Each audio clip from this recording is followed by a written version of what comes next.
Welcome back to Gun and Shot TV. This is Chris, and today we're going to be talking about an interesting topic, I think, and that is presidential guns. For a long time, it's been customary for acting presidents to receive guns, both from firearm manufacturers and from foreign heads of state.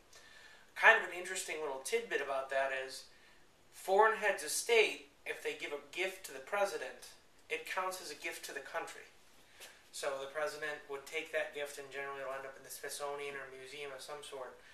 It doesn't become his property. It's a gift to him as an acting person, as a head of state. Now, if Colt or Winchester or someone, a company in the U.S. decides to give the president a gift, that's his. He can keep it. So a lot of gun collectors would be pretty excited to receive a gun that belonged to a president.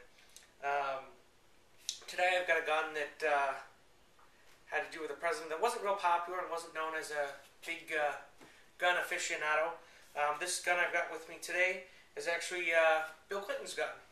Turns out, unfortunately, he got to it pretty hardcore.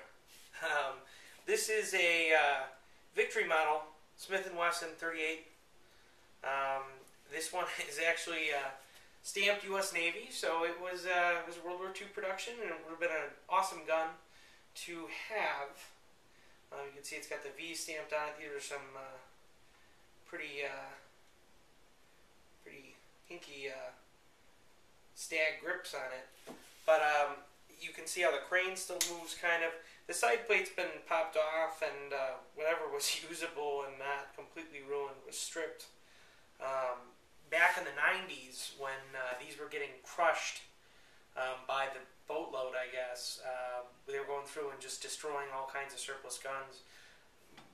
Why they didn't just sell them to collectors or sell them to other countries or do something with it, I have no idea. I'm not really that into the politics, and I'd rather not this turn into a big politics discussion. I just think it's a shame, no matter what. It just seems wasteful that we cut up, for whatever your thing. If you didn't want them in America, sell them somewhere else. It seems like a lot of wasted tax dollars. Even if they were selling for $5 a gun, they could have made tons of money. But when these were getting cut up in the 90s, they were getting cut up and then sold as scrap. While gun dealers were buying the scrap, thinking, well, I get some triggers or some grips or whatever was usable. Now, they not only cut this frame, but they also crushed it pretty hardcore. So this one, I doubt there was much. It looks like possibly the trigger was still good, because you can see where they popped that off. But I doubt it. I mean, this looks pretty rashed. They were selling these for about 50 cents back then as paperweights. This is another Smith & Wesson that was also cut up. So presidential guns are awesome. They'd be neat to have, unless they were Bill Clinton's presidential guns, in which case you end up with paperweights. For Gun and Shot TV, this is Chris saying, have a rootin' tootin' drunken shootin' day.